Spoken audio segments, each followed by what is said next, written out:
सरकार सूफी अमीदुद्दीन नागौरी अली रहमतुल्लाह व रिजवान का नाम सुना है अल्हम्दुलिल्लाह हमने, और उसके मौके पर उनकी बारगाह में हम खिराज भी पेश करते हैं। जिस वक्त बादशाह शमसुद्दीन सरकार सूफी अमीदुद्दीन नागौरी अली रहमतुल्लाह व रिजवान की बारगाह में हाजिर हुए, तकरीबन 22,000 फौज को लेकर के, तो सरकार सूफी साहब को इत्तला दी गई इस बात की। तो आपने फरमाया घर में जाकर के मालूम करो कुछ है क्या।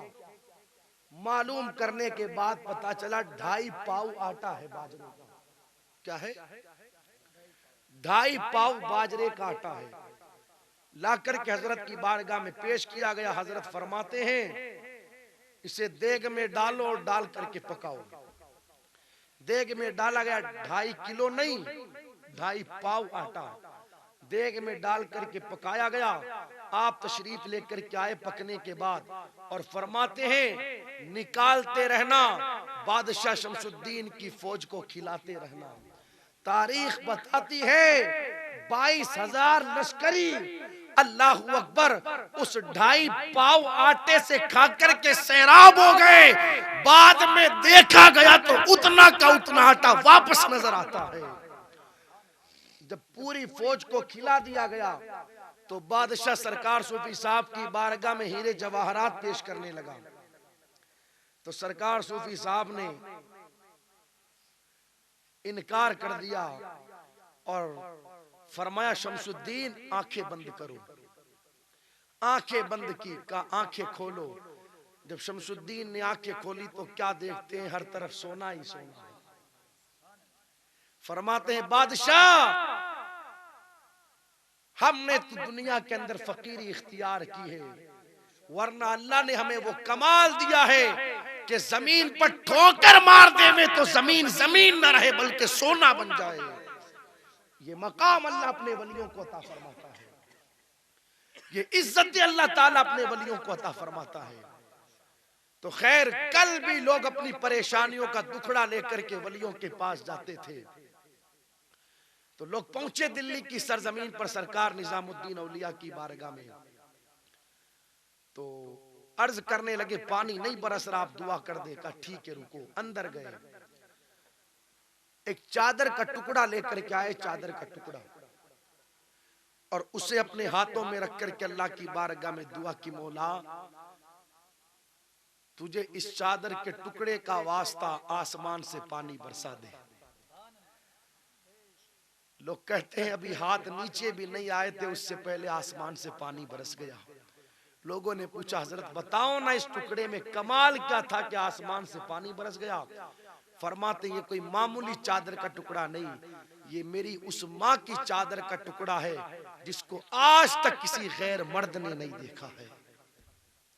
देखिए आप, कल तक शान क्या थी हमारी कौम की औरतों की, उनकी चादरों के वसीलों से दुआएं होती थी तो आसमानों से पानी बरस जाते थे। जरूरत इस बात की है दोस्तों, हम अपने किरदार को पाकीज़ा बनाएं, हम खुद भी अपने आप को सुधारने की, तब्दील करने की कोशिश करें, अपनी आने वाली नस्लों को भी हम सुधारें, उनकी जिंदगियों में हमें तब्दीली लाने की कोशिश करें।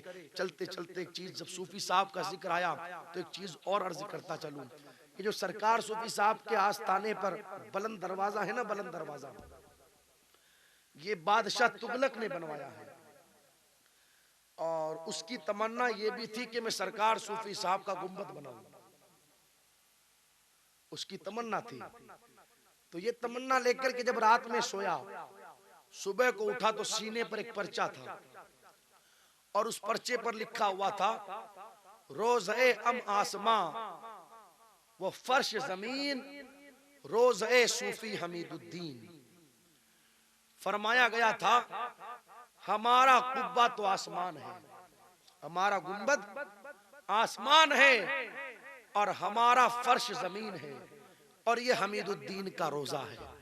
खैर जो इरादा था वो उसने तर्क कर दिया। तो उसी बादशाह तुगलक ने सरकार सूफी साहब का ये जो बुलंद दरवाजा है उसको तामीर करवाया था। इस बुलंद दरवाजे पर एक नसीहत लिखी हुई है, वो नसीहत ये है, हजरत सुलेमान अलैहिस्सलातु वस्सलाम से रिवायत है कि मुसीबतों में सबसे बड़ी मुसीबत यह है कि इंसान वक्त को बेफायदा जाये कर दे। क्या नसीहत है? इंसान वक्त को बेफायदा जाये कर दे, यानी वक्त गुजार देवे और किसी अच्छे काम के अंदर उस वक्त का इस्तेमाल ना करे, तो ये मुसीबतों में सबसे बड़ी मुसीबत है। 50 मरतबा हमने सूफी साहब के आस्थाने पर हाजिरी लगाई, लेकिन कभी उनकी बारगाह से हमने इस पैगाम को हासिल नहीं किया। हालांकि दरवाजे पर इस नसीहत का लिखा रहना हमें क्या बता रहा है? ये जहन मिल रहा है लोगों, हमारी बारगाह में बाद में आना, पहले इस नसीहत को हासिल कर लो। और हमारी बारगाहों से जाने वालों, खाली हाथ मत जाना, जाते जाते साथ में इस नसीहत को लेकर के जाना। लेकिन रोना उस वक्त आता है, 3 दिन लोग सूफी साहब की बारगाह में हाजिरी के लिए जाते हैं, लेकिन मुश्किल से 10 मिनट फातिहा पढ़ते हैं और बाकी सारा का सारा टाइम किसी का झूले खाने में निकलता है, किसी का अल्लाह खैर फरमाए चाय की होटलों पर बैठकर बीड़ियां सिगरेटें पीने में निकलता है, और किसी का बाजारों में घूमकर मस्तियां करने में, बदतमीजियां करने में वक्त निकलता है। किसी को ये तौफीक नहीं मिलती सूफी साहब के आस्थाने के करीब बैठकर, यार जब 3-5 दिन का मैं टाइम लेकर के आया हूँ, ज्यादा नहीं कम से कम कोशिश करूं इन 3-5 दिनों में सूफी साहब के कदमों में बैठ करके कुरान मुकम्मल कर लूं। ये तौफीक नहीं मिलती। यार 3-5 दिन का टाइम लाया हूं, सूफी साहब की मस्जिद में जाकर ज्यादा नहीं तो कम से कम रोजाना की 50 रकात नफिल पढ़ूं, ताकि उर्स के दिन सूफी साहब की बारगाह में इन तकरीबन 150-200 रकात नफिल को मैं बतौर इशारे सवाब पेश कर सकूं। ये तौफीक नहीं मिलती। वहां पर भी वक्त को बेफायदा जाया कर दिया जाता है। तो आप इस महफिल से उठे तो ये पैगाम लेकर के उठे, दोस्तों हमें वक्त को जाया नहीं करना है।